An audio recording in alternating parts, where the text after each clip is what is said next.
तो आज पुरीम का पर्व है, और पुरीम के पर्व में क्या हुआ था कि जब आप एस्तेर की किताब 9 अध्याय 26 वचन को पढ़ेंगे, वहां पुरीम पर्व के बारे में बताया गया है।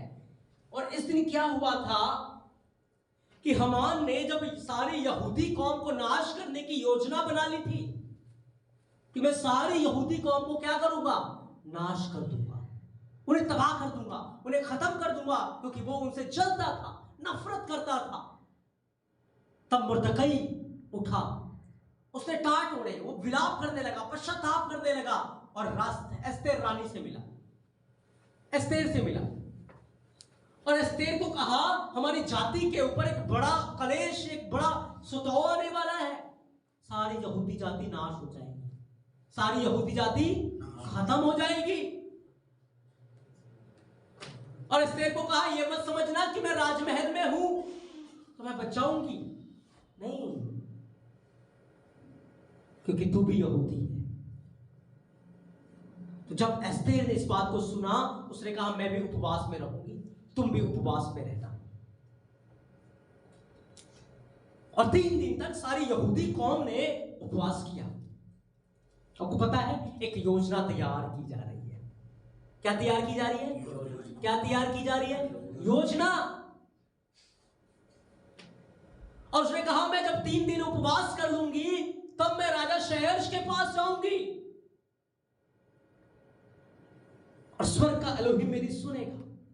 अब बड़े ध्यान से सुनना, हामान जो तस्वीर है वो शैतान की तस्वीर है। किसकी तस्वीर है? शैतान। शैतान क्या चाहता है? कलीसिया को नाश करना। क्या चाहता है? कलीसिया को नाश करना, कलीसिया को खत्म करना, जवानों को बर्बाद करना, जवान लोगों को खत्म करना, एक धर्मी वंश को नाश करना चाहता है। राजा शहर्ष जो है वो किसकी तस्वीर है? यीशु मसीह की। राजा शहर्ष किसकी तस्वीर है? यीशु मसीह की। एस्तेर जो रानी है वो किसकी तस्वीर है? कलीसिया की।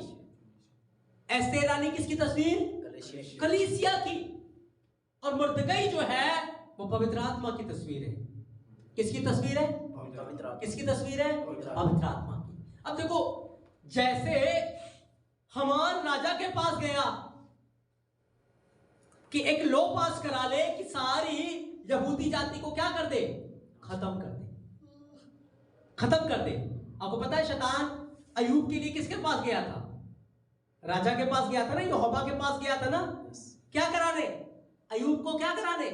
नाश कराने। उसकी संपत्ति नाश करा दी, उसके बच्चे नाश हो गए, हो गए ना, हो गए। पर उस समय अय्यूब के बच्चे क्या कर रहे थे? मौज मस्ती में लगे हुए थे। आज भी जवान किस में लगे हुए हैं? मौज मस्ती में लगे हुए। कलीसिया किस में लगी हुई? मौज मस्ती में। और शैतान जाकर क्या करता है? वो दोष लगाता है, और दोष लगाकर वो मार डालने की युक्ति तैयार करता है, क्योंकि शैतान किस लिए आता है? नाश करने के लिए, घात करने के लिए। तो ऐसी योजना हामान ने तैयार कर ली थी, लेकिन पवित्र आत्मा ने, जो कलीसिया सो रही थी, एस्तेर सो रही थी, उसे जागृत किया कि एस्तेर उठ, तेरा खात्मा होने वाला है। इससे पहले कि खात्मा हो, उपवास में आ जा। और कलीसिया किस में आ गई? उपवास में। 3 दिन का उपवास। उपवास में आकर उन्होंने अपने आप को दीन किया। क्या किया? दीन किया। दूसरी बार वो यहोवा के दर्शन के खोजी हो गए। उन्होंने एलोहिम को खोजना शुरू किया कि हमें इस परिस्थिति से यदि कोई बचा सकता है तो हमारा एलोहिम है, हमारा यीशुआ मसीह है। अपने आप को पहली बात क्या किया? दीन किया। फिर उन्होंने यहोवा को खोजा और अपने बुरे कामों से मन फिरा लिया। अपने पापों से उन्होंने क्या किया? मन फिराया, प्रायश्चित किया। और फिर वचन में लिखा है, यहोवा ने कहा तब मैं उनकी प्रार्थना को सुन लूंगा। और एस्तेर और सारी यहूदी जाति कलीसिया उपवास प्रार्थना में आ गई। और फिर एस्तेर क्या हुआ? वो राजा के पास गई। राजा के पास जाना किसी को अलाउ नहीं है, क्योंकि अगर कोई ऐसे चला जाए उसका असर क्या होगा? प्राण दंड मिलेंगे। ऐसे यहोवा के पास कोई जा सकता है? कोई नहीं जा सकता। बिना पवित्रताई के कोई उसके पास जा सकता है?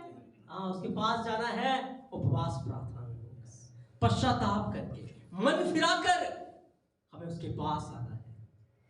एस्तेर ने मन फिरा लिया, सारी यहूदी कौम ने मन फिरा लिया, अब वो राजा के पास आ गए हैं।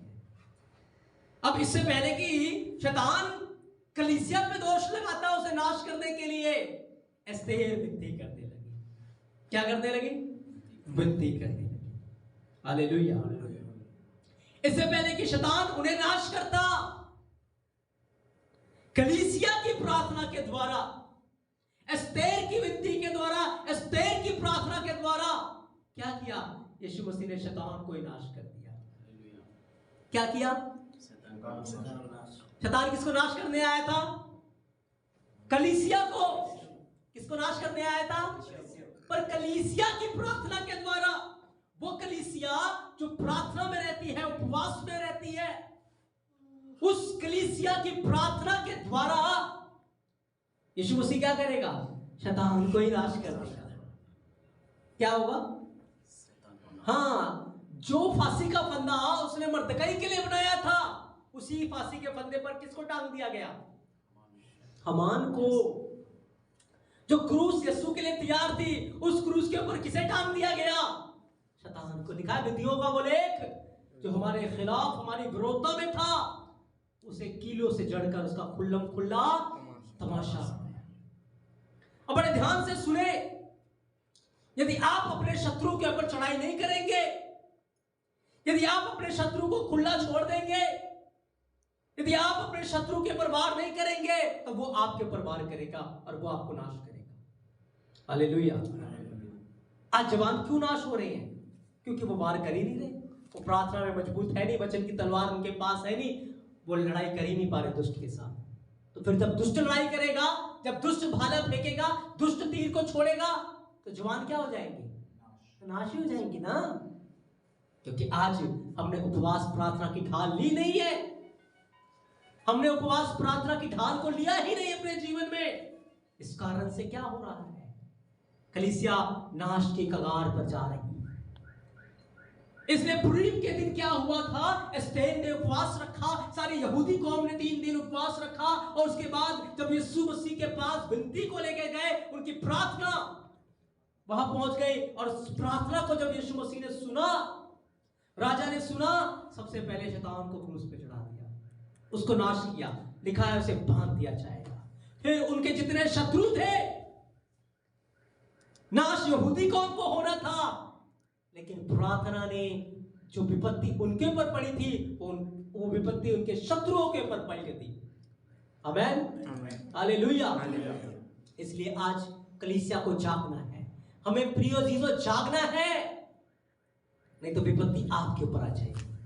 अगर आप जागेंगे, प्रार्थना में आ जाएंगे, तो जो विपत्ति आपके ऊपर पड़नी है वो उलटती जाएगी, वो पलटती जाएगी, वो आपके दुश्मन के ऊपर आ जाएगी।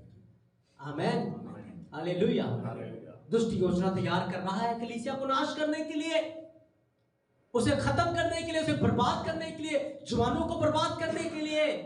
लेकिन यदि आप उपवास प्रार्थना में आ जाएंगे, यदि आप एस्तेर की तरह प्रार्थना में आ जाएंगे, याद रखिए, जो आपके खिलाफ योजना तैयार है वो आपके शत्रु के ऊपर पल के दी जाएगी। और उस समय यही हुआ, शैतान को बांध दिया गया, और जो योजना यहूदियों के लिए तैयार की गई थी, उसे पलटकर उनके दुश्मनों के ऊपर कर दी गई। हालेलुया। और यहूदी लोगों ने अपने दुश्मनों से लड़ाई की और उन्होंने उनके ऊपर जय हासिल की, फतेह हासिल की। और ऐसे ही अंत के दिनों में होगा मेरे प्रियो। दुष्ट तो आता है हमें नाश करने के लिए, लेकिन कलीसिया की प्रार्थना उसे अंधकार में, आग में डालकर नाश कराएगी। और जो उसके दुश्मन कलीसिया को नाश करने के लिए आएंगे, वो खुद नाश हो जाएंगे। क्योंकि बाइबल बयान करती है यीशु मसीह जैतून के पर्वत पर उतरेगा, और जो लोग यहोवा के लोगों से चढ़ाई करने के लिए आएंगे, उन्हें बड़ी मार से मारेगा। Hallelujah, hallelujah. इससे पहले आपका शैतान सब कुछ तबाह कर दे, इससे पहले सब कुछ बर्बाद कर दे, आप आपको उसे बर्बाद कर देना है। हालेलुया। इससे पहले वो आपको खा जाए, आपको उसे बांध देना है। इससे पहले वो आपका सब कुछ लूट के ले जाए, आपको उसे लूट लेना है। हालेलुया। यही पुरीम का पर्व है मेरे प्रिय। यही पुरीम का पर्व हमें याद दिलाता है कि हमें अपने दुश्मन के ऊपर जय हासिल करनी है। इस्राएल को देख लीजिए, आज भी इस्राएल इंतजार नहीं करता कि कौन आकर पहले हमें मारेगा फिर जाके मारेंगे। नहीं, जैसे ही उसे पता लगता है ये मेरे पे चढ़ाई करने वाला है, ये अटैक करने वाला है, पहले जाकर उन पे अटैक कर कर विनाश कर देता है। हालेलुया। यही काम आज हमें करना है, यही काम आज कलीसिया को करना है। इंतजार ना करते रहे जख्मी होने का। दुष्ट को जख्मी कर दो अपने अंदर के वचन से भरकर, अपने आप को वचनों से लस करके, प्रार्थना से, उपवास से लस करके उसके घड़ों को ढा दो मेरे प्रियो, ताकि जैसे पुरीम में यहूदियों को एक बड़ी फतह मिली, कलीसिया को मसीह यीशु में एक बड़ी फतह मिली। आमेन, आमेन। तो आज पुरीम के पर्व के द्वारा भी यीशु मसीह आपको बहुत सारी आशीषें और बरकतें दे, और इस संदेश के द्वारा आपके जीवन आत्मिक रूप से बेदार हो कि आप प्रार्थना और वचन के द्वारा दुष्ट के घड़ों को ढा देने वाले बने मेरे प्रियो। यहोवा बाप ने इस पवित्र वचन के द्वारा आपको बहुत सारी आशीषें और बरकतें दी।